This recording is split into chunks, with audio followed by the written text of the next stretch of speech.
अच्छा बच्चों देखो बोल के सारे लोग, तो ये टॉपिक, ये हमारा मेन टॉपिक है। कौन सा मेन टॉपिक? ट्रांसलेशन। ट्रांसलेशन हमने पढ़ना स्टार्ट किया है। ट्रांसलेशन का मीन्स क्या होता है बताया था, बोलो क्या होता है? ट्रांस मीन्स बदलना, ठीक है। लेशन मतलब लिखने का तरीका, ठीक है, लिखना, लिखावट। और इसका आज की डेट में सेंस होता है एक लैंग्वेज से, एक भाषा से दूसरी भाषा में बदलना, ठीक है। तो हम भावों को, आइडियाज को एक लैंग्वेज से दूसरी लैंग्वेज में कैसे बदलते हैं ये करना सीख रहे हैं, यानी एक भाषा से दूसरी भाषा में। और किसमें? मेनली हिंदी से इंग्लिश में ट्रांसलेशन चल रहा है। और ट्रांसलेशन में ये टॉपिक हमने इस तरह से पढ़ लिए हैं। किस किस चीज का यूज हमने सीख लिया अब तक? इसका,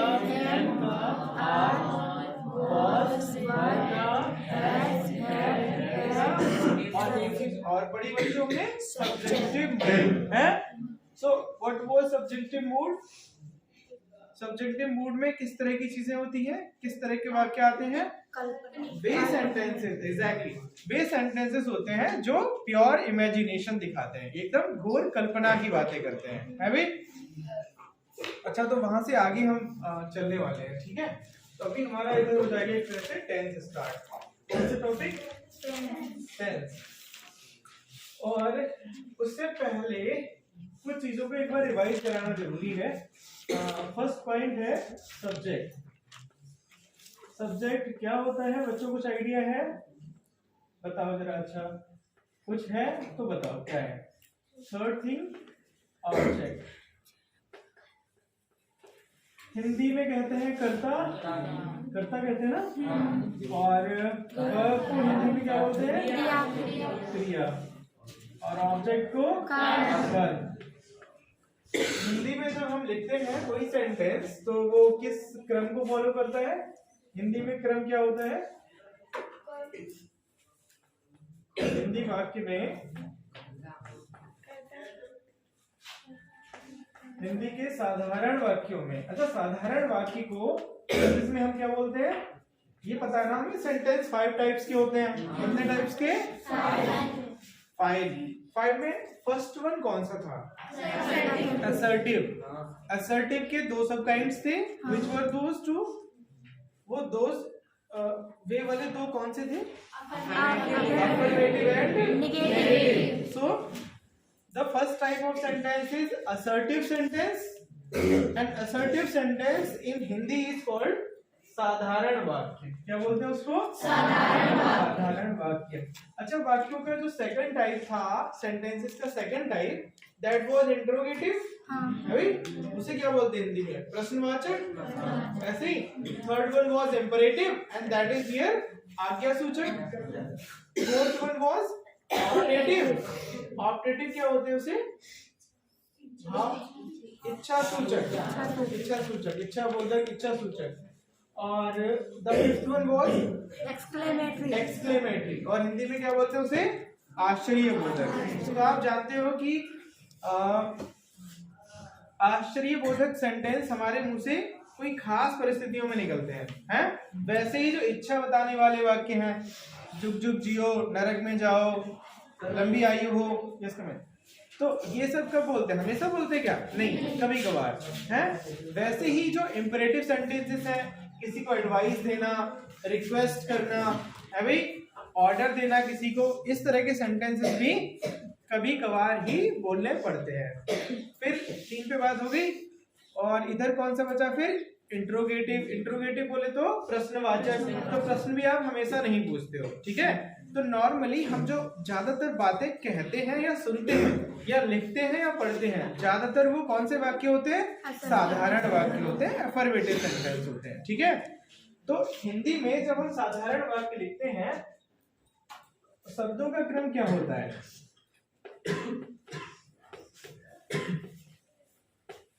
शब्दों का क्रम क्या होता है बच्चों?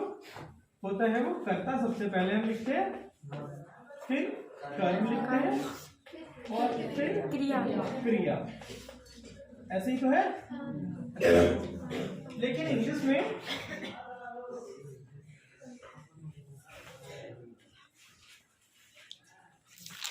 इंग्लिश में वही साधारण वर्ग यानी असर्टिव सेंटेंसेस में वर्ड्स का ऑर्डर क्या होता है?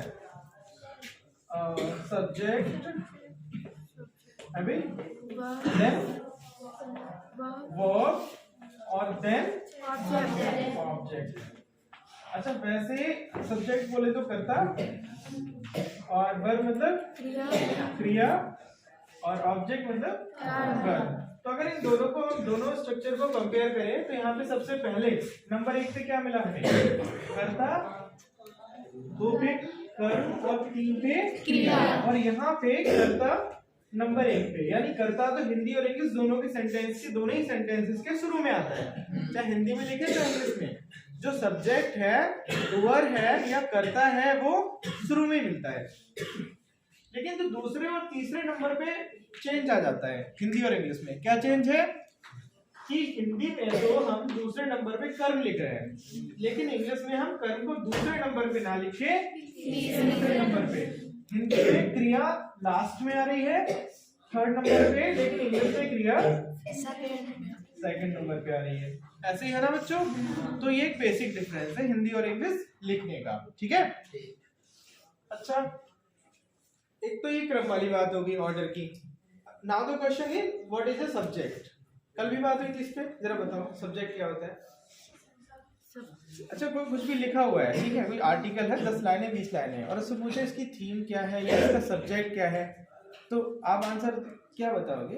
वो मेन शब्द या सेंटेंस जिसके बारे में वो पूरा पैसेज बुना गया है, जिसके बारे में लिखा गया है, वही तो उसका सब्जेक्ट होगा। अभी सब्जेक्ट का मतलब विषय, मेन चीज जिसके बारे में सारी बातें कही जा रही है, ठीक है? तो जब पैसेज का एक सब्जेक्ट हो सकता है तो वैसे ही सेंटेंस का भी सब्जेक्ट होगा। सेंटेंस के अंदर भी कोई एक मेन वर्ड होगा जिसके बारे में सारी बात कही जा रही होगी, वो क्या होता है? सब्जेक्ट, ठीक है? मेन वर्ड जिसके बारे में बातचीत कही जाए वो हुआ सब्जेक्ट, ठीक है?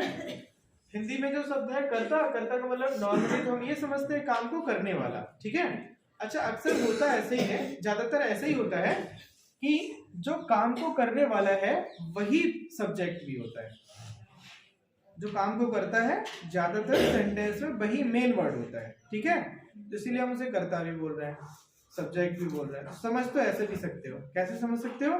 कि जो काम को करेगा वही करता है, यानी वही सब्जेक्ट है, ठीक है? और वैसे हमें क्या समझना चाहिए कि किसी भी सेंटेंस में वो मेन वर्ड जिसके बारे में पूरी बात कही जा रही है, दैट इज द सब्जेक्ट, ठीक है भाई? अच्छा, कई बार होता ही है कि मेन वर्ड कुछ और होता है, सबसे ज्यादा इंपॉर्टेंट जो वर्ड होता है किसी भी सेंटेंस में वो अलग होता है और वास्तव में काम कोई और कर रहा होता है, ठीक है? समझ आई बात? वैसे कर्ता मतलब काम को करने वाला, उसको हमें कहना चाहिए डूअर।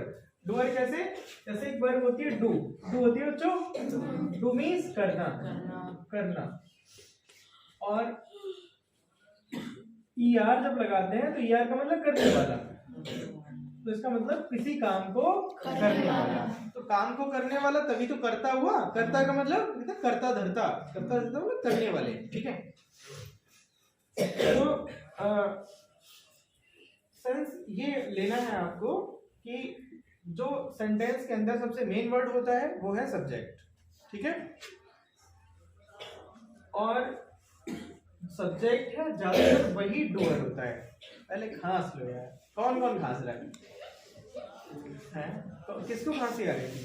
सबसे ज्यादा वॉइस तो तुम्हारी क्लियर आ रही है? कपड़े पहनो मत। और वो कौन सी बताई थी, कौन सी रस बताया था तुम्हें? स्वसारी प्रवाही है, ले लो एक पेन है। अच्छा देखो, सब्जेक्ट सेंटेंस का सबसे मेन वर्ड, ठीक है?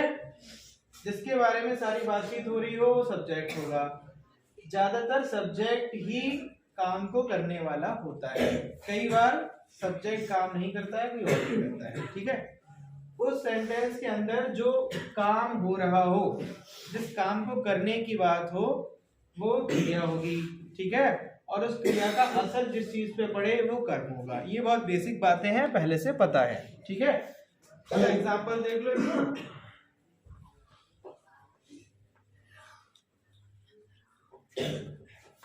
Ram made a toy. Ram किसी व्यक्ति का नाम है, मेड मानी बनाया, राम ने बनाया एक टॉय। टॉय मीन्स होता है खिलौना। तो वैसे हम लिखेंगे राम ने खिलौना बनाया। काम कौन सा हुआ बच्चों सेंटेंस के अंदर? बनाने का। तो बनाना तो इंग्लिश में हम मेक कहते हैं। मेक की सेकंड फॉर्म है ना यहाँ पर, पास्ट टेंस। तो ये क्या हुई बताओ? Subject verb object. ये वाली चीज बनाया, बनाना क्रिया है ना। काम तो यही है। कौन सा काम हो रहा है? बनाने का हो रहा है। तो ये क्रिया है। क्रिया को इंग्लिश में क्या बोलते हैं? ठीक है। अच्छा बच्चों, बना क्या? खिलौना। तो बनाने का असर किस पे हुआ? खिलौना ही तो बनके तैयार हुआ। सो दिस इज सब्जेक्ट और ऑब्जेक्ट। ऑब्जेक्ट है ना। अच्छा, इस और सबसे मेन शब्द कौन सा जिसके हिसाब से पूरा सेंटेंस आगे बढ़ा? राम। अभी राम ने जब ये काम किया तभी तो ये चीज हुई। अभी सबसे मेन राम हुई ना, तो Ram is the subject. Subject है ये। क्या बोलते हैं हिंदी में? हिंदी में क्या बोलते हैं? कर्ता बोलते हैं। ठीक है, इतनी बात क्लियर है सबको? अच्छा, अगर ऐसे लिखा जाए, वह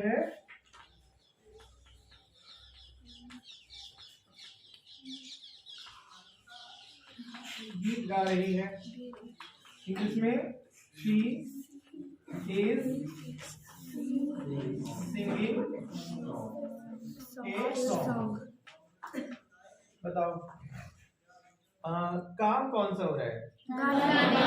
गाने का। ठीक है, तो गाने को हम मतलब गाने का क्रिया है ना, गले से आवाज निकालने की, इसे कहते हैं सिंग। कहते हैं सिंग। तो ये सिंग जो है वो क्या है? Subject verb object. वर्ब क्या है? वर्ब। अच्छा, और गाया क्या जा रहा है? गीत। तो जो गीत है, गीत बोले तो सॉन्ग। सब्जेक्ट हुआ या ऑब्जेक्ट? ऑब्जेक्ट। और मेन कौन है जिसके हिसाब से सेंटेंस आगे बढ़ा? शी। काम कौन कर रहा है? शी। तो ये क्या हुआ? सब्जेक्ट या ऑब्जेक्ट? सब्जेक्ट। बात क्लियर है? अच्छा,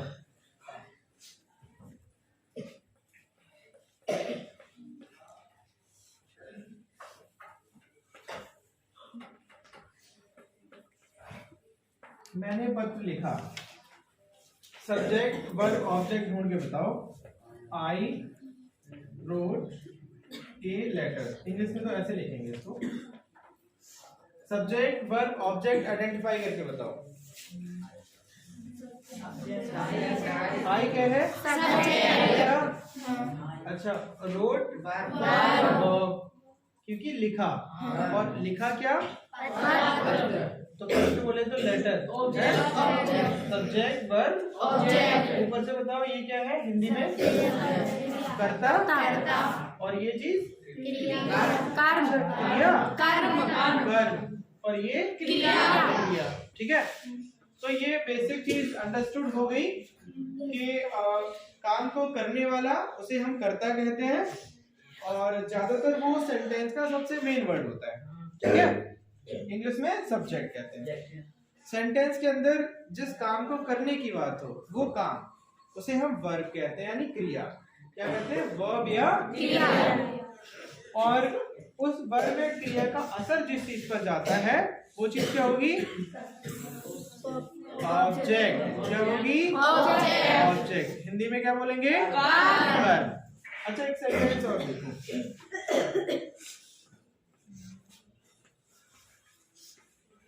मैंने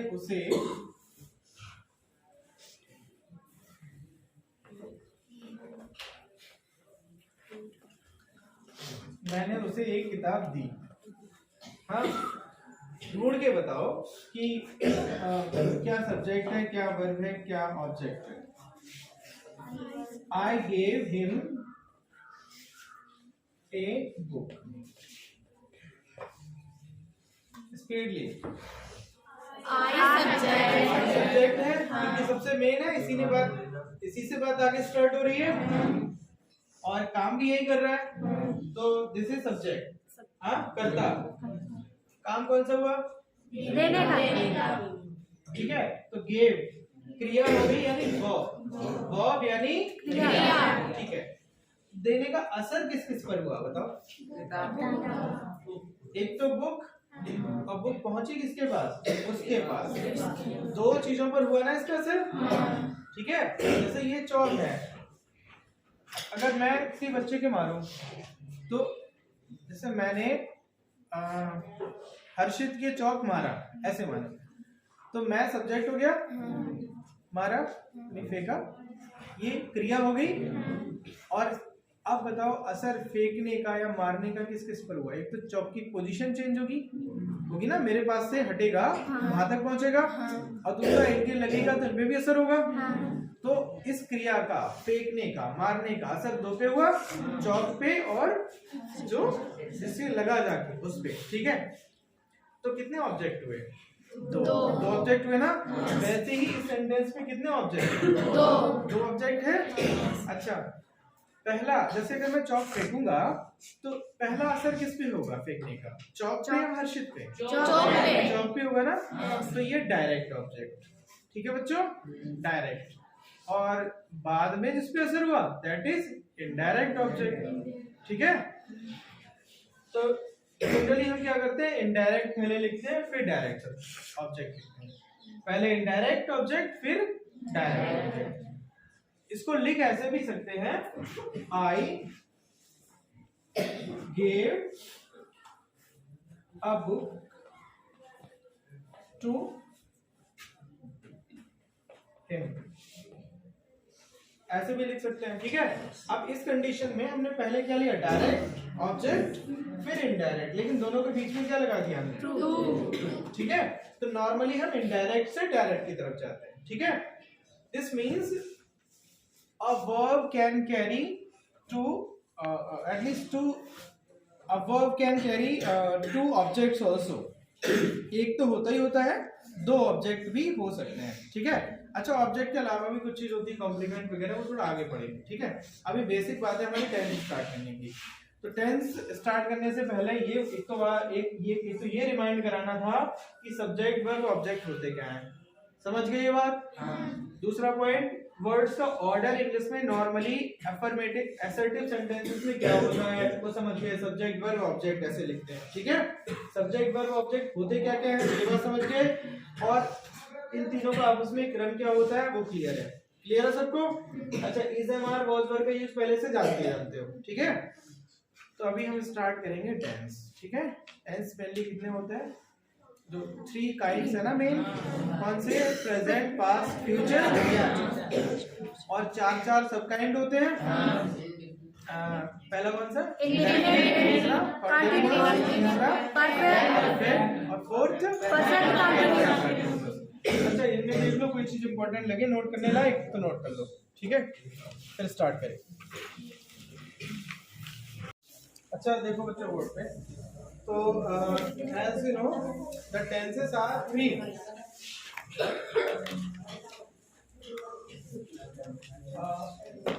कौन से? First, present, second past, and third one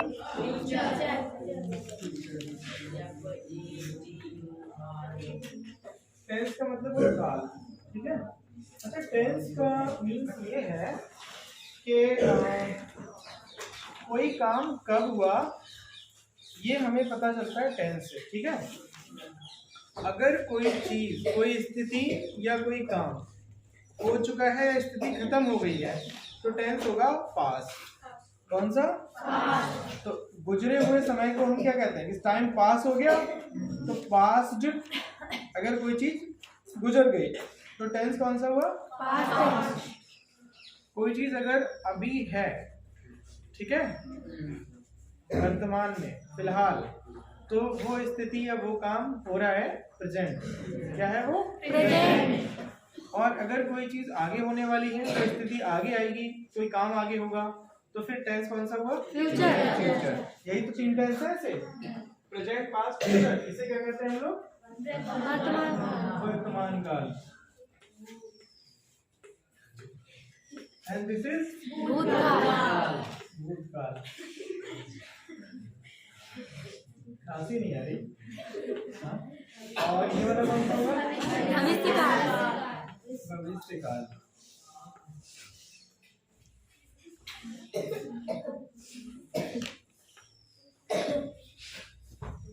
तो यहाँ तक तो क्लियर है, बहुत पहले से पढ़ते हैं। हाँ? ये चीजें तो क्लास 6 से पढ़ रहे होगे कम से कम। हाँ, पता फिर भी कुछ नहीं है। अच्छा, these are 3 main kinds, हाँ? And as you know, 4 are other sub kinds. 4 sub kinds. Sub kinds मतलब उप प्रकार। अभी कितने kinds हो गए? Kinds हो गए 3, ये वाले, और सब काइंड्स हैं 4। वो सब काइंड्स कौन से हैं? Indefinite indefinite, INDEFINIT, indefinite. दूसरा कॉन्टिन्यूअस NUOUS, स्पेलिंग दिखाई दे रही है? थर्ड वन इज परफेक्ट, और फोर्थ है परफेक्ट कॉन्टिन्यूअस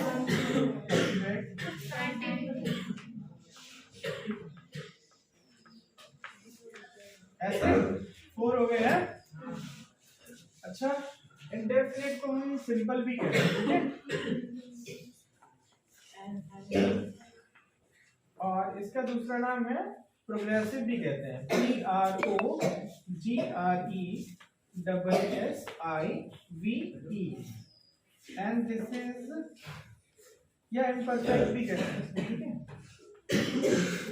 इम्परफेक्ट, ये भी इसका नाम है। परफेक्ट तो है ही, और ये परफेक्ट कंटिन्यूअस है, ठीक है? अब बच्चों है क्या कि प्रेजेंट के ये चारों होंगे, पास्ट के और फ्यूचर के, ऐसे ही है। प्रेजेंट के अगर चारों होंगे तो क्या होंगे? Present indefinite, present continuous, present perfect, and present perfect continuous. In the same way, past indefinite, past continuous, past perfect, and past perfect continuous. Future indefinite, future continuous, future perfect, and future perfect continuous. खांसी लाके छोड़ तो नहीं दी गई है? क्यों? खांसी इससे पहले जितने भी बैचेस निकली हैं, किसी में नहीं आई, और वो दूसरा क्लास भी थे उसमें तो नहीं आई। और ऐसी कंपटीशन सी है खांसी की, आज कोई ऐसे डे तो डिसाइड नहीं है तुम लोग कि आज तुम खांसना।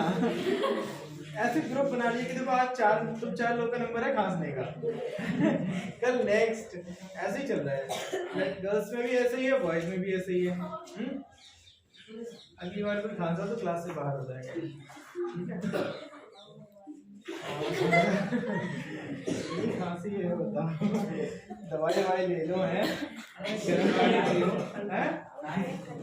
अच्छा देखो बोर्ड पे, तो ये तो समझ गए बच्चों की प्रेजेंट के 4, ऐसे पास्ट के 4, फ्यूचर के 4, तो ऐसे टोटल कितने हो जाएंगे? 4 into 3, अभी 4, 3 ही हो गए, तो टोटल हमें कितना पढ़ना है? 12 पढ़ने, ठीक है? एक तरह से 12 टाइप के टेंसेस हम पढ़ेंगे, ठीक है? अच्छा, इनकी खास बात ये थी कि फिलहाल कोई चीज है तो वर्तमान काल, प्रेजेंट टेंस, कुछ गुजर गया है तो पास्ट टेंस, कोई आगे आने वाली चीज है then that is future tense. तो ऐसे इनकी भी कुछ खास बात है। इंडेफिनिट लिखा है, दिखाई दे रहा है? अच्छा, ये है प्रीफिक्स, क्या? इन। हाँ, जब याद है आपको सेंटेंस टाइप्स कराए थे, तो सेंटेंस टाइप्स के जो सेंटेंसेस के नाम है उनके साथ कुछ प्रीफिक्स सफिक्स पे बात हुई थी, याद आ रहा है? जैसे पहला कौन सा था? असर्टिव। तो असर्टिव में क्या था कि हमने बताया कि असर्टिव वर्ब होती है, उसमें आईवीई जोड़ा गया है, आईवीई सफिक्स का यूज किया गया है, ठीक है? तो जैसे ये है ASSERT एजर्ट, और ये इसमें जोड़ा गया। तो ये चीज क्या है? प्रीफिक्स या सफिक्स? सफिक्स। सफिक्स बताया ना। प्रीफिक्स और सफिक्स से क्या करते हैं? नए शब्द बनाते हैं, है भाई। प्रीफिक्स या सफिक्स किसी वर्ड में हम अगर ऐड कर दें तो उस वर्ड का मीन्स चेंज हो जाता है, अर्थ बदल जाता है। यही मतलब है ना बच्चों? अच्छा, जैसे और बताया था प्योर मीन्स क्या होता है, एग्जांपल दिया था, याद नहीं आ रहा? शुद्ध। और अगर हम इसमें इम लगा दें तो क्या मतलब हो जाएगा इसका? ये शुद्ध और ये अशुद्ध। तो प्रीफिक्स और सफिक्स का काम होता है किसी सेंटेंस के आगे या पीछे जुड़ना। प्रीफिक्स पहले जुड़ता है और सफिक्स बाद में जुड़ता है। पहले या बाद में जुड़ के उसका अर्थ बदल देना। क्या कर देना? अर्थ बदल देना। उसका मीन्स चेंज कर देना। ठीक है। तो बच्चों यहाँ पर इन प्रीफिक्स है। क्या है? इधर क्या लिखा है? डेफिनेट। डेफिनेट लिखा है। कई बार सुना कोई कहता है कि ये काम करोगे, वो कहता है हाँ डेफिनेटली। डेफिनेटली मानी पक्के तौर पर, यानी निश्चित ही। तो डेफिनेट मानी होता है निश्चित। क्या बच्चों? निश्चित। क्या होता है? निश्चित। और इन लग गया तो उल्टा हो गया अनिश्चित। अनिश्चित, है भाई। अच्छा, तो अनिश्चित काल इसका मतलब हुआ, और सिंपल मतलब साधारण, आम। ठीक है। कंटिन्यू कहते हैं ना, कंटिन्यू मानी जारी रहना। क्या क्या रहना बच्चों? जारी रहना। कंटिन्यू मीन्स जारी रहना। तो OUS इसमें लगा है, तो कंटिन्यूअस मानी जारी रहने वाला। क्या बच्चों? जारी रहने वाला। ऐसा टेंस जिसमें ये बताया जाए कि कोई चीज जारी है, चल रही है। कोई चीज जारी है, किसी काम का चलना, लगातार होते रहना दिखाया जाए, तो वो टेंस कौन सा होगा? कंटिन्यूअस होगा। और इसको हम प्रोग्रेसिव भी कहते हैं। प्रोग्रेस मानी क्या होता है? आगे बढ़ना। कोई काम अगर किसी वाक्य में ये पता चले कि कोई काम बढ़ता जा रहा है, चल रहा है, तो प्रोग्रेसिव भी है, एक ही बात है। और यहाँ देखो, यहाँ से मीन्स यहाँ क्लियर हो जाएगा। परफेक्ट मीन्स होता है पूर्ण, कंप्लीट। आपने कहा किसी के बारे में वो तो परफेक्ट है। परफेक्ट का मतलब है उसके अंदर सारी स्किल है, सारी योग्यता है, सारी निपुणता उसमें आ गई है। समझे? तभी तो आप कहते हैं परफेक्ट, है भाई। तो परफेक्ट का मतलब होता है पूर्ण, पूर्ण, पूरा। तो अगर काम पूरा हो जाए तो परफेक्ट टेंस, और पूरा ना हो, इम लगाए ना, इम क्या करता है? उल्टा करता है, अर्थ बदल देता है ना। जैसे प्योर, इम लग गया, इम्प्योर अशुद्ध। परफेक्ट माने पूरा, पूर्ण, और इम्परफेक्ट मीन्स अपूर्ण, पूरा नहीं, यानी जारी। परफेक्ट तो समझ ही गए। परफेक्ट, कंटिन्यूअस, ये जो है इन दोनों के मेल से दिख रहा है ना ऐसे? अच्छा, अब होता क्या है कि परफेक्ट कंटिन्यूअस में कोई काम पूरा भी हुआ होता है और चल भी रहा होता है। पूरा भी होता है और चल भी रहा होता है। पहले थोड़ा एक एक एग्जांपल ऐसे ही देख लो। पहले प्रेजेंट के चारों के एक एक एग्जांपल बता रहे हैं, वहां से समझ जाओगे क्या है।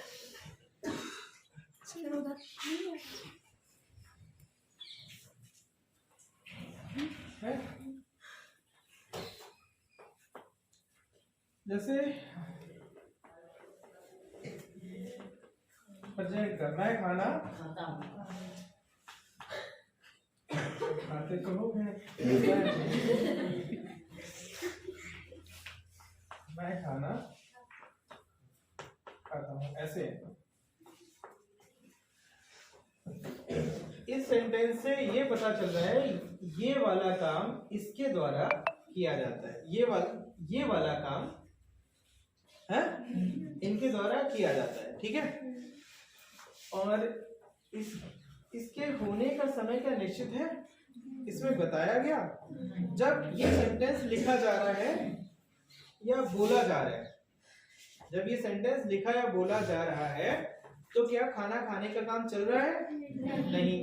नहीं चल रहा, तो कंटिन्यूअस टेंस नहीं हुआ। क्या खाना खाने का काम पूरा हो गया?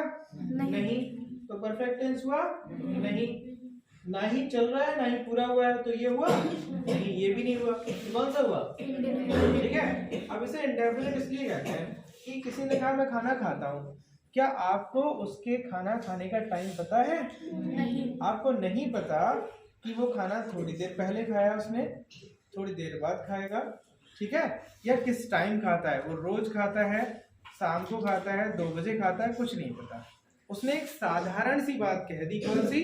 कि मैं खाना खाता हूँ, इसीलिए एक तो साधारण वाक्य हो गया, ये हो गया ना, सिंपल एक बात। दूसरा, इस काम के होने का समय इसमें निश्चित नहीं है, समय निश्चित है नहीं है, इसीलिए इसको हम इंडेफिनिट कहते हैं।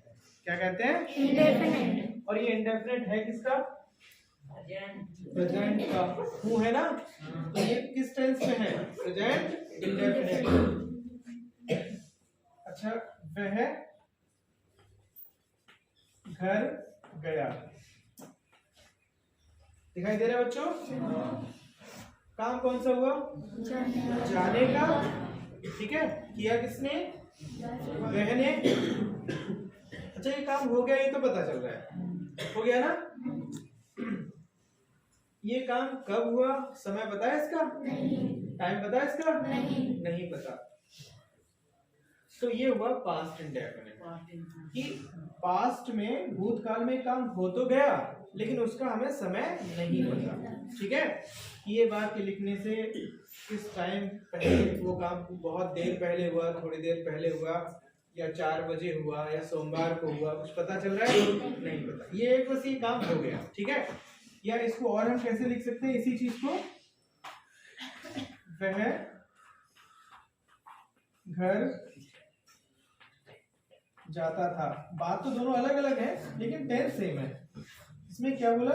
वह घर जाता था, यानी घर जाने का काम वह के द्वारा बार बार होता था, ठीक है, लेकिन उसके ये काम होने का समय इसमें नहीं मेंशन है, बताया गया समय क्या?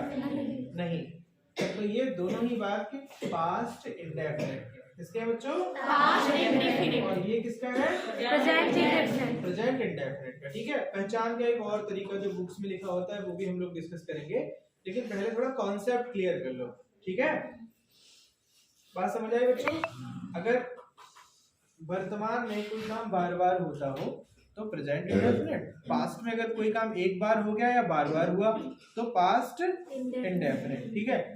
अच्छा, हमारी जो आदतें होती हैं, आदत, ठीक है, या हम वे काम जो रेगुलर बेसिस पे करते हैं, नियमित तौर पे, उन्हें हम प्रेजेंट इंडेफिनिट टेंस में लिखेंगे या पास्ट में?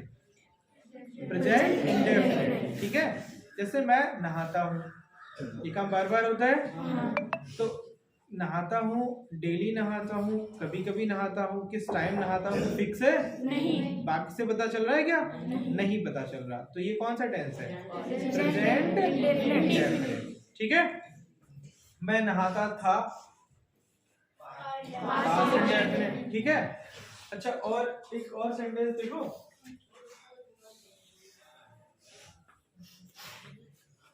वह पत्र लिखेगा। बच्चों, ये बात हो रही है फ्यूचर की, फ्यूचर की हो रही है, भविष्य की। और भविष्य में कौन सा काम होगा? लिखने का, पत्र लिखने का कौन करेगा? वह। अच्छा, इसका समय बताएगा ये काम कब होगा? ये तो ठीक है, होगा, लेकिन क्या पता है कब होगा? नहीं। तो ये हुआ फ्यूचर इंडेफिनिट। कौन सा हुआ बच्चों? Future indefinite. अच्छा, एक और सेंटेंस देखो जो इसके जैसा है।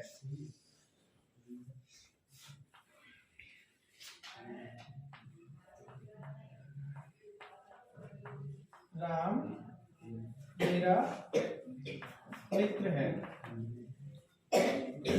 Who is talking? देखो यहाँ पर, राम मेरा मित्र है। ये बात प्रेजेंट, पास्ट, फ्यूचर तीनों में से किस टेंस में कही जा रही है? राम मेरा मित्र है, प्रेजेंट में। अच्छा, पास्ट, राम मेरा मित्र है, दिखाई दे रहा है? अच्छा, हाँ प्रेजेंट तो है ना। और कोई काम लगातार जारी है ऐसा पता चल रहा है इससे? नहीं।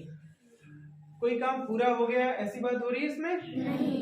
तो जब जारी नहीं है तो कंटिन्यूअस हो जाएगा? नहीं।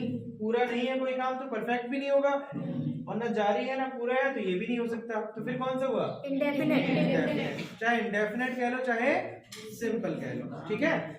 अब बच्चों एक डिफरेंस देखो कि देखो इसमें है मैं खाना खाता हूँ, खाता हूँ यानी खाने का काम वर्ब है, और ये वर्ब कौन सी है? जो क्रिया जो काम होना दिखाती है। क्या? काम होना, इसे कहते हैं वर्ब ऑफ एक्शन। एक्शन काम करने वाली वर्ब। और राम मेरा मित्र है, इसमें केवल एक स्थिति दिखाई गई कि राम की स्टेट क्या है, राम की स्थिति क्या है? मेरा मित्र होने की। राम कर कुछ नहीं रहा है, ठीक है। if we say I am a teacher, I am a teacher, तो ये अंडरस्टूड है कि टीचर पढ़ाता होगा, ठीक है। लेकिन केवल वाक्य सुन के बताओ, किसी ने कहा कि मैं चोर हूं, केवल वाक्य के आधार पर बताओ, क्या इसमें किसी काम का होना बताया गया? नहीं। ये बताया गया कि जो व्यक्ति बोल रहा है वो उस कंडीशन में किसकी? मैं राजा हूं, है मैं राजा हूं, ऐसे बोला किसी ने। क्या पता चल रहा है कि बोलने वाला ये कह रहा है कि वो राजा की स्थिति में है, ठीक है। तो बच्चों वर्ब जो है वो दो तरह की होती है, एक वो जो स्थितियां बताती हैं। क्या बताती है? स्थितियां, स्टेट। और कुछ वर्ब होती हैं जो किसी काम का होना यानी एक्शन बताती है। क्या बताती है? एक्शन। तो ये बात क्लियर है भाई? वर्ब कम से कम दो चीज बताएगी, कौन सी दो चीजें? स्टेट और एक्शन। वर्ब में दो चीजें कम से कम बताएगी, एक स्टेट और एक एक्शन।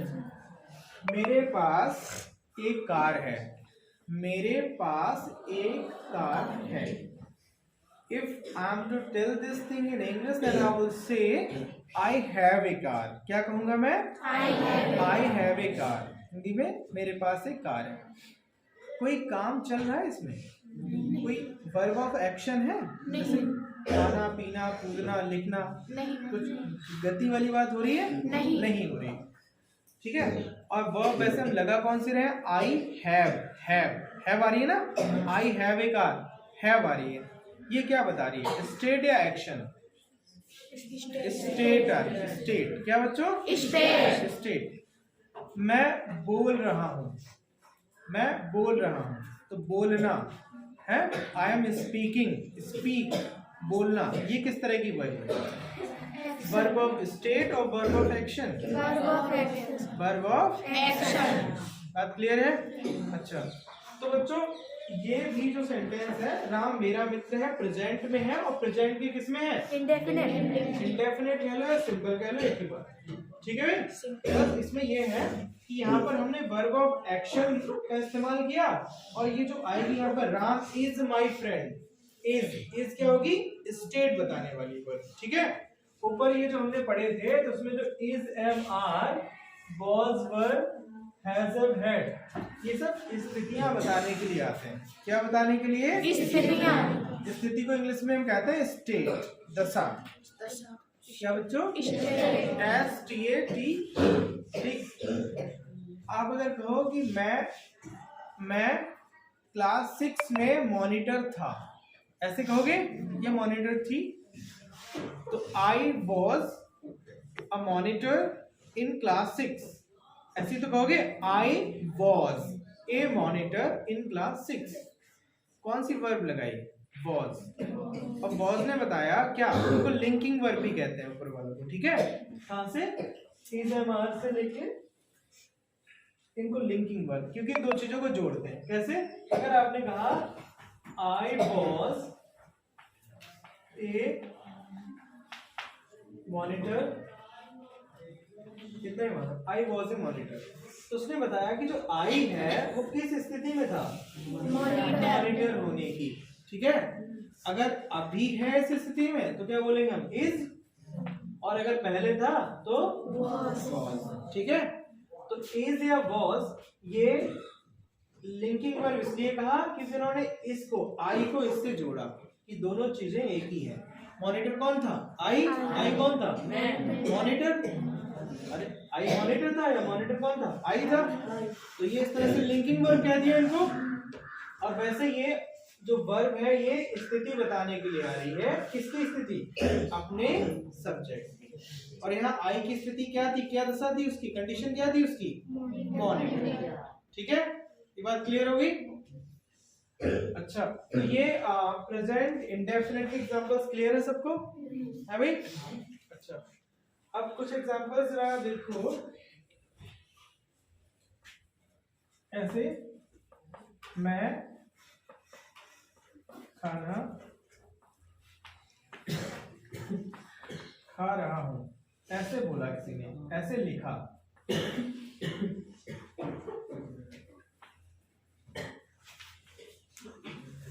इससे क्या पता चल रहा है बच्चों कि जब ये सेंटेंस बोला जा रहा है या लिखा जा रहा है तो खाने वाली बात हो रही है ना, ये वाला काम जारी है या नहीं?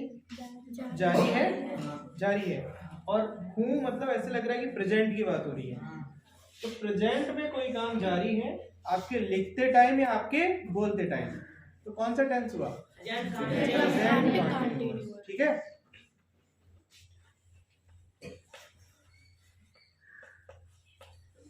वह गीत गा रही थी। सेंटेंस लिखे या बोले जाने से पहले किसी समय पर ये गाने का काम चल रहा था, ऐसा सेंटेंस से पता चल रहा है। ठीक है, कौन सा काम जारी था इसमें? गाना गाने का काम। किसके द्वारा? वह के द्वारा। पता चल रहा था, ये किससे पता चल रहा है? इन शब्दों से कि काम लगातार चल रहा था। तो ये कौन सा टेंस हुआ? Past continuous.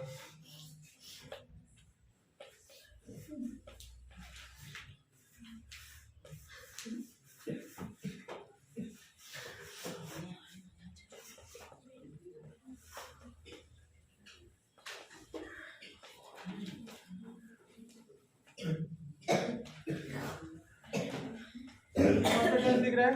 बताओ। Future continuous. अच्छा, कौन से काम की कंटिन्यूटी दिखाएगी? कंटिन्यूटी मतलब जारी रहना। किस काम का? टीवी का या देखने का? किसका बच्चों? देखने का। तो इसके द्वारा, यही तो सब्जेक्ट है, यही तो मेन है। इसके द्वारा देखने का काम जारी किसमें जारी? Present, past, future. फ्यूचर में ये वाला काम जारी रहा, ये वाला काम जारी रहेगा। ये सेंटेंस से पता चल रहा है। सेंटेंस से क्या पता चला कि भविष्य में गागी, ये मतलब भविष्य हो गया ना, भविष्य में टीवी देखने का काम इनके द्वारा चल रहा होगा। तो ये टेंस हुआ फ्यूचर कंटिन्यूअस। कौन सा हुआ बच्चों? Future continuous. तो इन दो के एग्जांपल क्लियर हो गए अभी? अच्छा, अब यहाँ पर देखो एक और ऐसे लिखा।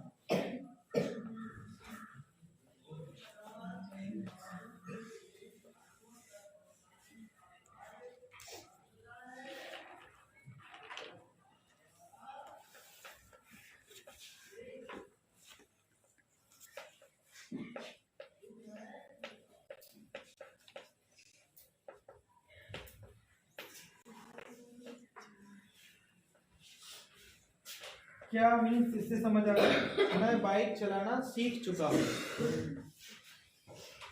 कौन से काम की बात हो रही है?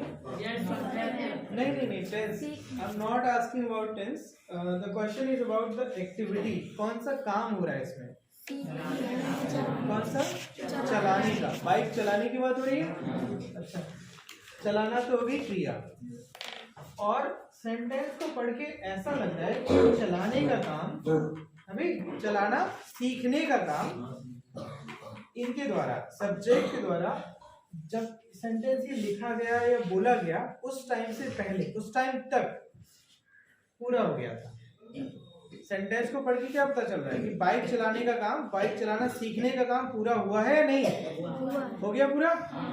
तो ये सेंटेंस हुआ परफेक्ट। ये सेंटेंस हुआ परफेक्ट टेंस में, किसमें? परफेक्ट टेंस और किसके परफेक्ट में?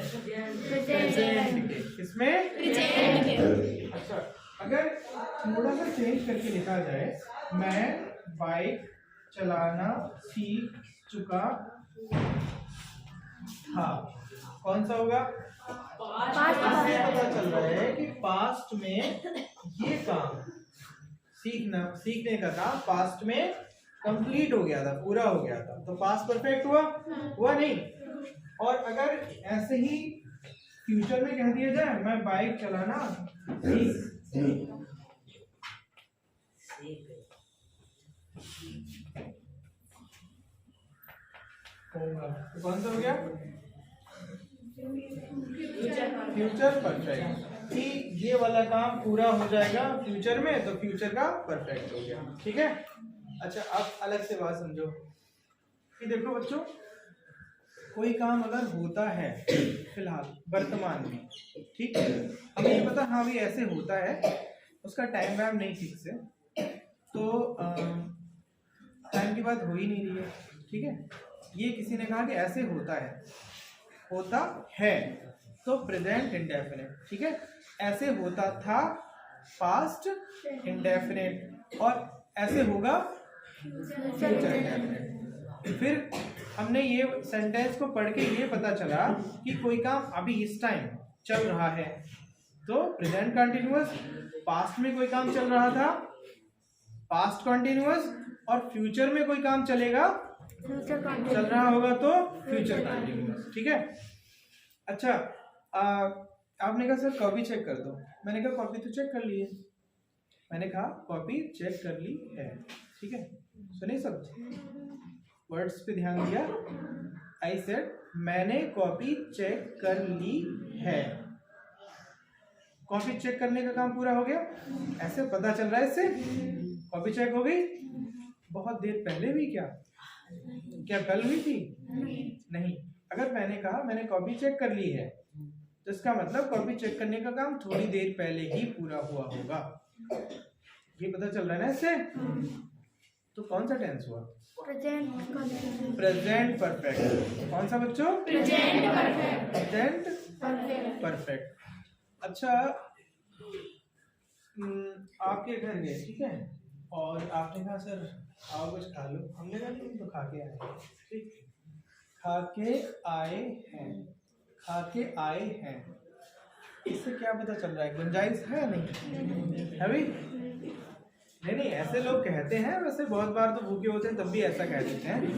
ठीक है, बट मतलब ऐसे मान लो कि गुरुजी हैं, सच ही बोलते होंगे, ऐसे मान लो। ठीक है, तो आपने कहा कुछ खा लो, हमने कहा नहीं खा के आए, तो इसका मतलब खाया तो हमने पहले है, तो उसका यहाँ पे असर अभी भी है या खत्म हो गया? अभी भी है। ठीक है, काम तो खाने का हमने पहले कर लिया, लेकिन असर अभी भी है, तो टेंस हुआ प्रेजेंट परफेक्ट। प्रेजेंट परफेक्ट में काम तो पहले पूरा होता है, काम तो पूरा हो गया होता है, लेकिन उसका असर प्रेजेंट पर होता है। ठीक है, नहीं समझे? हाँ सुनो यार। अच्छा, मैंने कॉपी चेक की, दो सेंटेंस, मैंने कॉपी चेक की और मैंने कॉपी चेक कर ली है, किसका असर है? ऐसे लग रहा है तुरंत की बात हो रही है, किसमें? मैंने कॉपी चेक की, काम पूरा हो गया चेक करने का, और उसका वर्तमान से अभी से कोई लेना देना है नहीं, तो होगा पास्ट इंडेफिनिट। ठीक है, और मैंने कॉपी चेक कर ली है, लग रहा थोड़ी देर पहले ही हुई है, अभी हम कॉपी और हम सामने ही है, ये जो कहने वाला है हमारे सामने ही है, तो कौन सा टेंस हुआ? Present perfect. ठीक है, टाइम की बात दो टेंसेस में होती है, इसके द्वारा मुझे ये बताना था कि टाइम की बात दो टेंसेस में होती है। अगर हमने कहा कॉपी चेक कर ली है, तो इसका मतलब अभी चेक की है, थोड़ी देर पहले चेक की है। ठीक है, अभी तक ये काम हुआ है, ठीक, अभी तक। ठीक है, अभी तक बोले तो समय हो गया, अभी तक अगर हम कह रहे हैं तो 4 बजे तक भी हो सकता है नहीं, सोमवार तक भी हो सकता है, 2007 तक भी हो सकता है ना ऐसे। तो बच्चों देखो, टाइम की बात, हाँ तो प्रेजेंट का परफेक्ट नहीं होगा, अलग बात है, लेकिन जो कह रहे हैं वो समझो। टाइम की बात ये 4 है ना बच्चों, इनके 2 में होती है समय की बात। एक तो होती है परफेक्ट में और एक किसमें होती है, परफेक्ट कंटीन्यूअस। ठीक है, जब समय की बात आ जाए तो जनरली 2 ही टेंस लेते हैं हम, परफेक्ट या परफेक्ट कंटीन्यूअस। ठीक है, वो चीज थोड़ी आगे डिस्कस करेंगे कि कहाँ पर क्या है। ठीक है, एक बार अभी जो हमने समझा उसे हम रिवाइज कर लें। आज हमने जाना सब्जेक्ट वो होता है जो किसी सेंटेंस का सबसे मेन वर्ड होता है, जिसके इर्द गिर्द पूरा सेंटेंस लिखा जाता है, और ज्यादातर सेंटेंस में काम करने का काम वही करता है। जो काम होता है वो क्रिया यानी वर्ब होती है, उस काम का असर जिस पे पड़ता है वो ऑब्जेक्ट यानी कर्म होता है। और ऑब्जेक्ट 2 तरह के हो सकते हैं, डायरेक्ट और इनडायरेक्ट।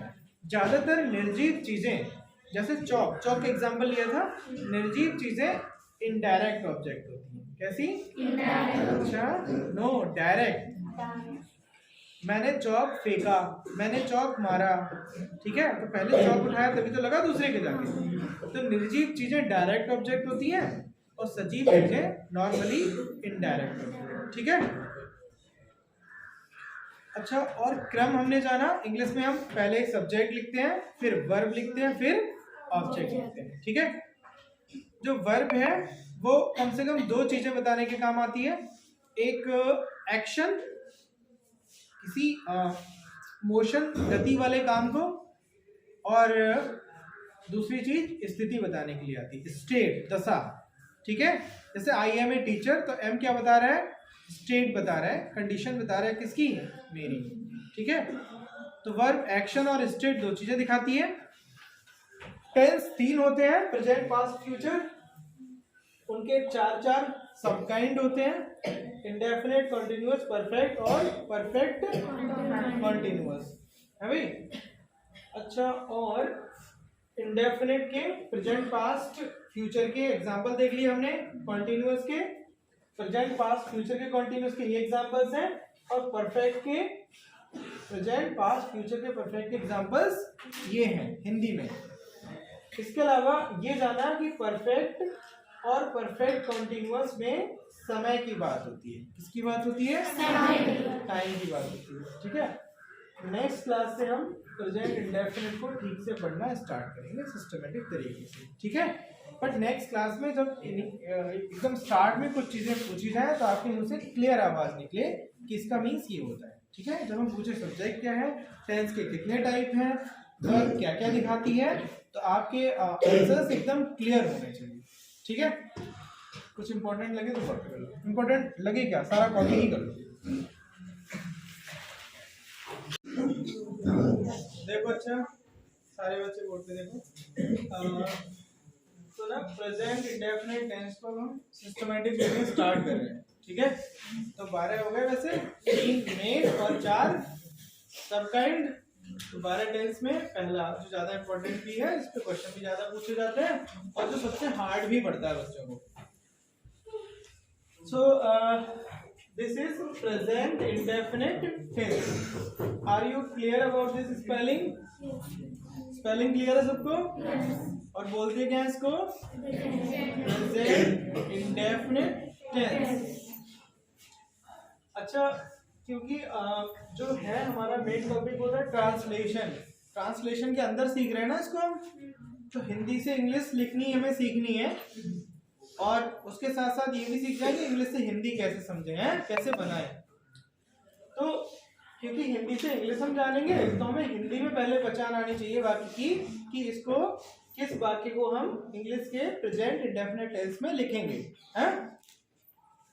तो अगर हिंदी का कोई वाक्य, हिंदी के किसी सेंटेंस का एंड हो रहा हो, किससे?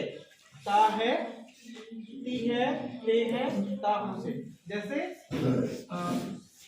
सपोज ये एक एग्जांपल है, वह है घर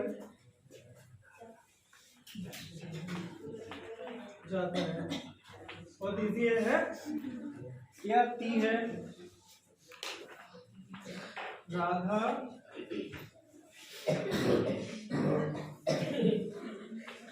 खूब खासो जी भर के, और आज तो कभी रह ही नहीं थी, तो आज नहीं खाती आई नहीं है।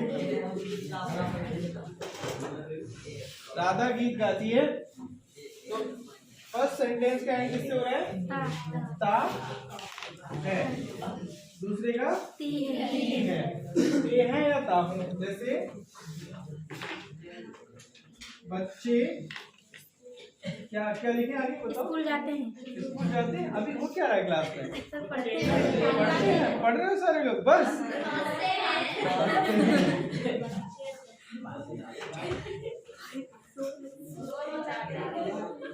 बच्चे स्कूल में जाते हैं। और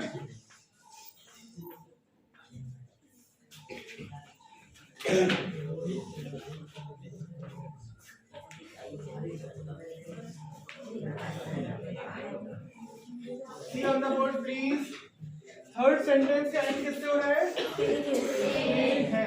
और फोर्थ का तो बच्चों ऐसे वाक्य जब लिखे हो, हिंदी के ऐसे वाक्य हो, तो इन्हें आप देख के पहचान लोगे कि प्रेजेंट इंडेफिनिट क्या है, जिसमें है ये प्रेजेंट इंडेफिनिट। अच्छा तो देखो पॉइंट 2 है हमारा, अफर्मेटिव सेंटेंसेस में कोई हेल्पिंग वर्ब नहीं लगती, अफर्मेटिव में नहीं लगती, ठीक है। As you know the first type of sentences, the first one is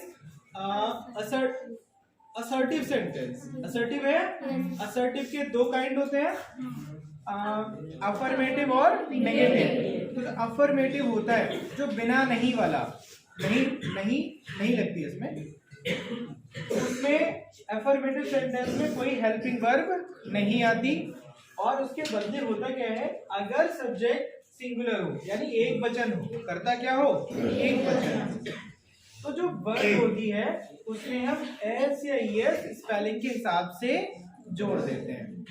और अगर सब्जेक्ट प्लूरल यानी बहुवचन हो तो केवल वर्ब की फर्स्ट फॉर्म लिखी जाती है, कुछ जुड़ता नहीं है, ठीक है। अच्छा क्रम आप जानते ही हो, जब इंग्लिश में लिखते हैं तो सबसे पहले सब्जेक्ट, फिर वर्ब, फिर ऑब्जेक्ट, ऐसे चलता है। अच्छा तो ये यहाँ तक बना लोगे? कैसे बताओ? अच्छा वह घर जाता है, तो we are talking about a boy और गर्ल। किसके बारे में लिखा गया है सेंटेंस? ये बॉय, तो बॉय को ही या शी? ही। ये हो गया सब्जेक्ट। काम कौन सा हो रहा है? जाने का। जाना को क्या कहते हैं? गो। अच्छा बच्चों आप देखो ये सेंटेंस नेगेटिव तो है नहीं, नेगेटिव है क्या? नहीं। ना ही इंटेरोगेटिव है, कैसा है? अफर्मेटिव। कैसा ये? अफर्मेटिव। और हम जानते हैं अफर्मेटिव सेंटेंस हो तो सिंगुलर सब्जेक्ट के साथ क्या करते हैं हम? वर्ब में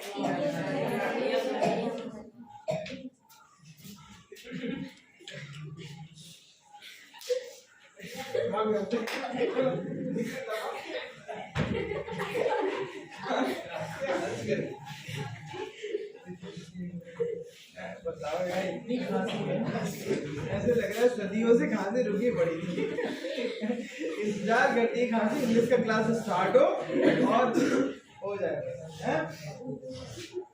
प्रशांत तुम नहीं खांस रहे यार? बहुत गधे नहीं, कल परसों तो खांस रहे। देखो यार अब यही लाज है तुम्हारी खांसी, जो खांसी उसका यही सब खांसी आई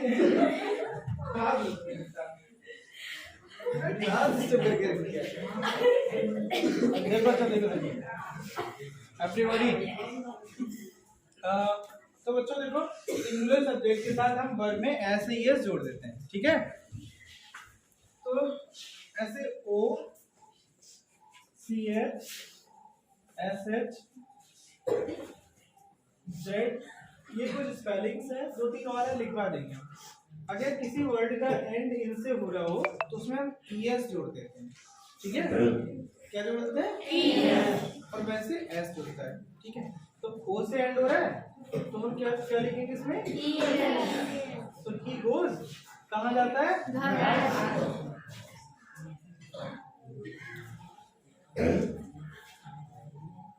ठीक है, सब्जेक्ट वर्ब ऑब्जेक्ट बन गया। इजी है, तो प्रॉब्लम तो नहीं है। अगर इस सेंटेंस में, चलो पहले दूसरा देख लो फिर, है राधा गीत गाती है, राधा काम कर रही है, राधा सब्जेक्ट हो गई, काम कौन सा हो रहा है? गाने का। वर्ब होगी क्रिया, और गाया क्या जा रहा है? This is object. ऑब्जेक्ट है। अच्छा, तो सबसे पहले इंग्लिश में हम सब्जेक्ट लिखते हैं, फिर वर्ब, फिर ऑब्जेक्ट, ऐसे ही है? खांसी दूर हुई? नहीं हो, जिसकी ना हो बताए। अब यही सॉल्यूशन है खांसी का। मुझे लग रहा है कि पूरी प्लानिंग के साथ खांसा जा रहा है, सबका क्लास डिस्टर्ब करना है। देखो अच्छा, राधा हो गया ऐसे, वर्ब गाती है मतलब सिंग, ए सॉन्ग। बच्चों बताओ क्या ये करेक्ट है? कौन बजा रहा था अभी? करेक्ट है इनकरेक्ट? सही गलत? क्या गलत है? सेंटेंस अफर्मेटिव है, सबको पता है? अफर्मेटिव सेंटेंस हो और सब्जेक्ट सिंगुलर हो, एक वचन, एक है ना, तो वर्ब में हम ऐसे यस लगाते हैं, ठीक है? क्या हमने लगाई? नहीं, तो गलत है। सही कैसे होगा? फर्स्ट फॉर्म में एस। किसमें बच्चों? यहाँ हमने क्या जोड़ा था? And here we have added S, ठीक है? इस टाइप के वर्ड्स हो तो एस, बाकी सबके साथ एस। क्लियर है बात? थर्ड, बच्चे शोर मचाते हैं, सब्जेक्ट बताओ कौन है? जूली। बच्चे, बच्चे को इंग्लिश में क्या लिखेंगे? चाइल्ड या चिल्ड्रन? चाइल्ड मीन्स बच्चा, एक, सिंगुलर। एंड इफ वी से चिल्ड्रन, बच्चे, सिंगुलर या प्लूरल? प्लूरल। तो चिल्ड्रन, CHILDREN, चिल्ड्रन। और वर्ब है मचाना, शोर ऑब्जेक्ट हो गया, तो मचाना को कहते हैं मेक, बनाना या मचाना, MAKE। So dear students, do we need adding here S or ES? No. ऐसे ही ठीक है या जरूरत है ऐसे ES जोड़ने की? बताओ। S जुड़ेगा? पक्का नहीं जुड़ेगा? अच्छा, क्यों नहीं जुड़ेगा? क्योंकि सब्जेक्ट प्लूरल है। सब्जेक्ट कैसा बच्चों? Plural. That's why we don't need adding here S or ES। हाँ, सब्जेक्ट वर्ब, अब क्या चाहिए? ऑब्जेक्ट। शोर को क्या कहते हैं? नॉइज। बच्चों ऐसे बन जाएगा। मैं चुप रहता हूँ, बताओ अच्छा कैसे बनेगा? मैं आई अब रहता हूँ, मैं एक गांव में रहता हूँ, तो उस रहना की तो पता होगी, ये बोलती है। यहाँ रहना की क्या होगी? है तो यहाँ पे रहना या रखना के लिए हम कहते हैं कीप। क्या बच्चों? Keep, KEEP। और क्या रखता हूँ मैं? चुप। चुप को कहते हैं क्वाइट, QUIET। क्या बच्चों? यहाँ पे S जुड़ेगी या नहीं? अच्छा सुनो, वैसे तो सिंगुलर सब्जेक्ट के साथ S और ES जोड़ते हैं, ठीक है? लेकिन अगर यहाँ पर I या U हो, क्या बच्चों? I या U, तो उसके साथ नहीं जुड़ती, ठीक है? I U के साथ नहीं जुड़ती, बाकी सब सिंगुलर सब्जेक्ट के साथ जोड़ा जाता है। तो ये सेंटेंस बन गया ऐसे। ऐसे बना लोगे दूसरे सेंटेंस दे तो इजी है ना? कॉपी कर लो। अच्छा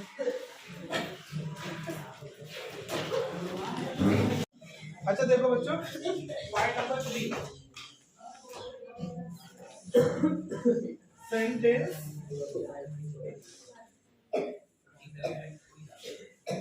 नेगेटिव होने पर, नेगेटिव समझते हो? नहीं वाला होने पर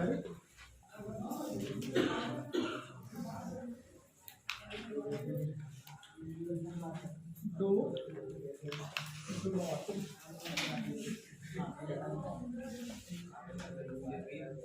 ये क्या लिखा है बच्चों? ये क्या लिखा आपने?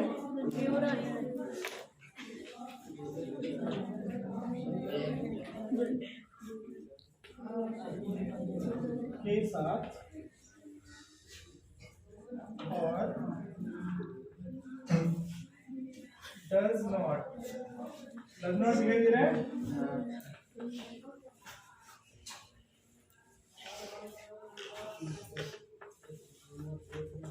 सिंगुलर सब्जेक्ट की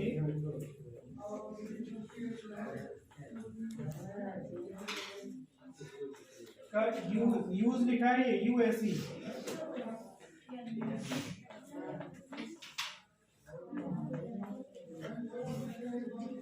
का यूज होता है।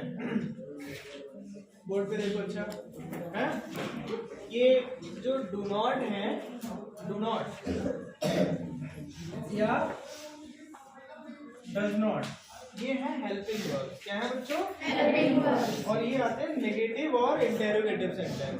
कैसे सेंटेंसेस में? नेगेटिव और इंटेरोगेटिव में। अच्छा, इंटेरोगेटिव आप जानते हो दो तरह के होते हैं, एक यस नो वाले, यस नो टाइप, और एक WH टाइप। ठीक है, तो जो यस नो टाइप वाले हैं उनके बारे में आप जानते हो कि वो हमेशा हेल्पिंग वर्ब से स्टार्ट होते हैं। किससे? हेल्पिंग वर्ब से। और WH वाले वर्ड से स्टार्ट होते हैं, फिर हेल्पिंग वर्ब आती है, उसके बाद फिर सब्जेक्ट आता है, ऐसे ना। अच्छा, दिस मीन्स टू से नेगेटिव और इंटेरोगेटिव सेंटेंस में हेल्पिंग वर्ब आती है। और वो हेल्पिंग वर्ब होती क्या है? डू या डज। क्या होती है इस टेंस की? डू या डज। अफर्मेटिव में आती है? नहीं, अफर्मेटिव में नहीं आती। किस में आती है? नेगेटिव में और इंटेरोगेटिव में।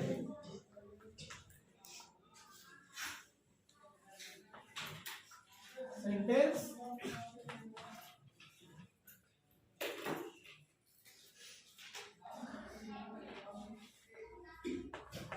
इंटेरोगेटिव होने पर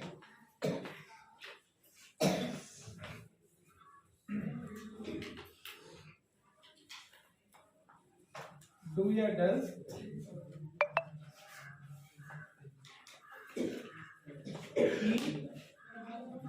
हेल्पिंग वर्ब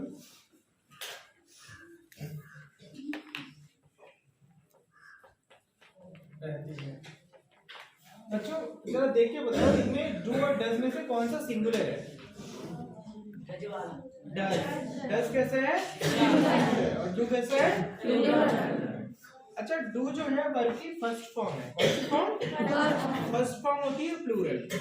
और जब फर्स्ट फॉर्म में ऐसे यस लगा देते हैं तो बन जाती है सिंगुलर। अच्छा, इंग्लिश में कैसे पैटर्न होते हैं कि सिंगुलर सब्जेक्ट के साथ सिंगुलर वर्ब, सिंगुलर सब्जेक्ट के साथ सिंगुलर, कर्ता एक वचन तो क्रिया भी एक वचन, और सिंगुलर प्लूरल सब्जेक्ट तो प्लूरल वर्ब, यानी कर्ता बहुवचन तो क्रिया भी बहुवचन। ये पैटर्न चलता है, यानी कर्ता और क्रिया दोनों एक जैसे होने चाहिए, दोनों सिंगुलर या दोनों प्लूरल। ठीक है, अब यहाँ पे एक बात देखो, ही कैसा है? सिंगुलर या प्लूरल? सिंगुलर है। और जब वर्ब में एस लगा देते हैं तो वो सिंगुलर हो जाती है। तो ये दोनों कैसे हो गए? राधा सिंगुलर, और वर्ब में एस लगाया तो कैसी बन गई? सिंगुलर। ठीक है, चिल्ड्रन प्लूरल, वर्ब की फर्स्ट फॉर्म प्लूरल। ठीक है, एस नहीं लगाया। आई होता सब्जेक्ट सिंगुलर है, लेकिन इसको ट्रीट प्लूरल जैसा ही किया जाता है। आई के साथ हैज लगाते हो, हैव। ठीक है, प्रेजेंट और फ्यूचर में इसके साथ प्लूरल वर्ब ली जाती है। तो बच्चों ये बात क्लियर होगी कि डू जो वर्ब है वो प्लूरल है और डज जो है सिंगुलर है। प्लूरल वर्ब प्लूरल सब्जेक्ट के साथ, सिंगुलर वर्ब सिंगुलर सब्जेक्ट के साथ। अब इन्हीं सेंटेंसेस का नेगेटिव बना के दिखाओ। क्या होगा नेगेटिव? जैसे वह घर जाता है, इसका नेगेटिव क्या होगा? वह घर नहीं जाता है। वह घर नहीं जाता है।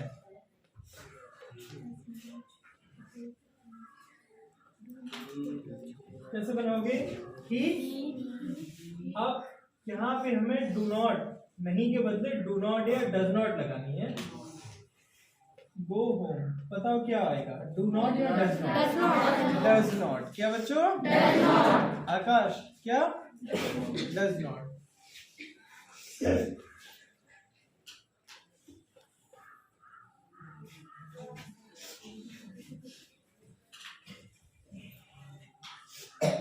इस वाले का सेकंड का, राधा गीत नहीं गाती है, ये होगा।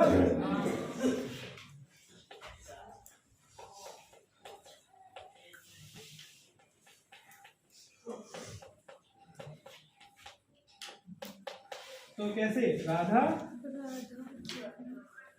डू नॉट या डज नॉट? बताओ क्या आएगा बच्चों? Does not. Why? Because the subject is singular. Radha does not, then अच्छा सिंग या सिंग्स? बताओ। एस नहीं लगेगा, पता है क्यों? क्योंकि इसके साथ हेल्पिंग वर्ब आ गई। जब हेल्पिंग वर्ब आ जाएगी तो वर्ब में एस नहीं लगेगा। और इसका बच्चे शोर बचाते हैं, इसका क्या होगा? बच्चे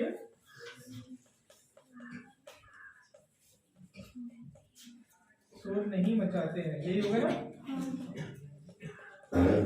तो चिल्ड्रन है भाई। अब डू नॉट या डज नॉट? डू नॉट, क्योंकि चिल्ड्रन प्लूरल है। Then we need take here do. Do not क्या आएगा? मेक ए नॉइज है, बन जाएंगे ऐसे। इसका मैं चुप रहता हूं तो कोई क्या कहेगा? मैं चुप नहीं रहता हूं। मैं चुप नहीं रहता हूं, कैसे बनेगा?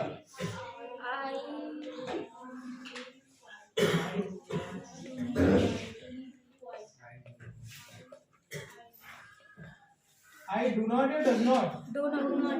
I do not keep या keeps? Keep quiet. QIET। तो बच्चों जब do not या does not, do या does आ जाती है तो वर्ब की केवल फर्स्ट फॉर्म, उसमें एस वगैरह नहीं लगाया जाता। ठीक है, बन गए सारे? अच्छा बच्चों, आज हमने जो सीखा उसके बारे में किसी को कोई बात समझ ना आई हो, फिर से सीखने की समझने की जरूरत हो, कोई डाउट है?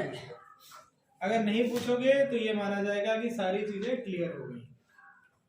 सबको समझ आ गया? अच्छा, आज जो हमने सीखा उसे मैं रिकैपिचुलेट कर रहा हूँ एक बार फिर से। जो जो चीजें हैं रिवाइज कर रहे हैं थोड़ा जल्दी में। ठीक है, हमने आज जाना कि हिंदी के जो वाक्य होते हैं उनमें सबसे पहले कर्ता आता है, फिर कर्म आता है, फिर क्रिया आती है। लेकिन इंग्लिश में कर्ता तो आता है बट दूसरे नंबर पे कर्म ना के क्रिया आती है। कर्ता क्रिया कर्म ऐसे इंग्लिश में होता है। कर्ता को इंग्लिश में सब्जेक्ट कहते हैं, क्रिया को वर्ब कहते हैं और कर्म को ऑब्जेक्ट कहते हैं। ठीक है, हमने ये रिमाइंड किया कि सेंटेंस के 5 टाइप होते हैं। कौन से? असर्टिव, इंटेरोगेटिव, इंपरेटिव, ऑप्टेटिव और एक्सक्लेमेटरी। ज्यादातर हम लिखने या बोलने में किसका इस्तेमाल करते हैं? असर्टिव का और थोड़ा सा इंटेरोगेटिव का। उसके बाद इंपरेटिव का भी कभी कभी, ऑप्टेटिव और एक्सक्लेमेटरी का भी कभी कभी इस्तेमाल होता है, but generally we use assertive sentences. है भाई? कर्ता क्या होता है? कर्ता हिंदी में कहते हैं, इंग्लिश में कहते हैं सब्जेक्ट। सब्जेक्ट किसी भी सेंटेंस का वो वर्ड होता है जो सबसे मेन होता है, जिसके बारे में पूरी बात कही जा रही होती है भाई? अच्छा, जो काम, वाक्य में जो काम दिखाया जाए या जो स्थिति दिखाई जाए उस चीज को हम क्या कहते हैं? क्रिया, यानी वर्ब। क्या कहते हैं? वर्ब। अच्छा, वर्ब दो चीजें बताती है, या तो एक्शन या स्टेट। एक्शन या स्टेट। अगर मोशन वाला कोई काम है, गति वाला, तो एक्शन है, वो एक्शन है। कूदना, खेलना, दौड़ना, बोलना, लिखना, है नहीं? और वह शांत है, वह शांत है। ही इज क्वाइट, ऐसे बोला, ही इज क्वाइट। तो इज जो वर्ब है वो बताओ एक्शन दिखा रही है, स्टेट? स्टेट दिखा रही है, ठीक है। तो वर्ब स्टेट दिखाती है और एक्शन दिखाती है। और ऑब्जेक्ट क्या होता है? वर्ब का असर जिस चीज पर पड़ता है, वर्ब का, क्रिया का असर जिस चीज पर होता है, दैट इज ऑब्जेक्ट। अभी ये था ना। अच्छा, ऑब्जेक्ट दो तरह के हो सकते हैं। कौन से? एक सेंटेंस में एक क्रिया के दो ऑब्जेक्ट हो सकते हैं। निर्जीव चीजें नॉर्मली डायरेक्ट ऑब्जेक्ट होती है, इनडायरेक्ट नहीं, डायरेक्ट होती है। पहला असर किस पर होता है? निर्जीव चीजों पर, ठीक है। जैसे राम ने मुझे 100 रुपए दिए, तो राम ने काम किया, राम सब्जेक्ट हो गया, देना क्रिया हो गई। क्या दिया? 100 रुपए। 100 रुपए, और किसे दिए? मुझे। तो देने का असर एक तो 100 रुपए पे पड़ा, उनका प्लेस चेंज हुआ, भाई राम के पास से मेरे पास आए, और दूसरा असर मुझ पे पड़ा, ठीक है। 100 रुपए ना देके मैं कहूँ बैग दे दिया, राम ने मुझे बैग दिया, थैला दे दिया, तो भाई मेरे पास आके वजन बढ़ेगा ना मेरा। तो असर किस पे हुआ? एक तो थैले पे, उसकी जगह बदल गई, और दूसरा मुझ पे असर हुआ। दो चीजों पर हुआ, दोनों हो गए ऑब्जेक्ट। पहला असर किस पे हुआ होगा? भाई अगर उन्होंने बैग दिया मुझे, बुक दी मुझे, तो बुक पहले उठाएंगे ना वो, तो वो डायरेक्ट हुआ। पहला असर किस पे? बुक पे। वो डायरेक्ट ऑब्जेक्ट, हम पे पड़ा, हम इनडायरेक्ट ऑब्जेक्ट। लिखते टाइम हम पहले डायरेक्ट लिखते हैं, फिर डायरेक्ट लिखते हैं, ठीक है। इनडायरेक्ट से डायरेक्ट। उसके बाद we learned about tenses. There are 3 tenses: present, past and future, and there are 4 subkinds of each: indefinite, continuous, perfect and perfect continuous, ठीक है। तो प्रेजेंट के 4, पास्ट के 4, फ्यूचर के 4। तो प्रेजेंट के 4 में से जो पहला बना, कौन सा? Present indefinite. We started discussing present indefinite, और सबसे पहले हमने उसकी पहचान जानी कि हिंदी में वाक्य का एंड किससे हो रहा हो तो हम जान जाएंगे प्रेजेंट इंडेफिनिट। बताओ जरा। ता है, ती है, ते है, ता हूं है, ऐसे हिंदी वाक्यों के अंत में लगाओ तो हम समझ जाएंगे प्रेजेंट इंडेफिनिट टेंस में ये बनाया जाएगा। और अगर सेंटेंस हो एफर्मेटिव, कैसा हो? एफर्मेटिव, तो जो है, हूं, इनकी अंग्रेजी नहीं लगाई जाती है भाई, यानी हेल्पिंग वर्ब नहीं आती। और हम क्या करते हैं? सब्जेक्ट पहले लिखते हैं, फिर वर्ब, फिर ऑब्जेक्ट। अब इसमें क्या करते क्या है कि सब्जेक्ट अगर सिंगुलर है तो वर्ब में एस और ईएस जोड़ देते हैं, और सब्जेक्ट प्लूरल है तो वर्ब में एस और ईएस नहीं जोड़ते हैं, बस ऐसे रहता है। सब्जेक्ट वर्ब ऑब्जेक्ट हो गया है। ये अफर्मेटिव सेंटेंस के लिए था। फिर पॉइंट आया कि नेगेटिव सेंटेंस है तो क्या करते हैं? सब्जेक्ट के बाद नेगेटिव सेंटेंस होने पर डू नॉट या डज नॉट लगा लेते हैं। सब्जेक्ट प्लूरल है तो डू नॉट, सिंगुलर है तो फिर क्या होता है? वर्ब ऑब्जेक्ट, ऐसे आ जाता है। ये तो है, इनके नेगेटिव हमने बना लिए है भाई, हो गया। 5 सेंटेंस बोल रहे हैं, अच्छा वो कल बना के दिखाओगे हमें, ठीक है। एफर्मेटिव और नेगेटिव दोनों।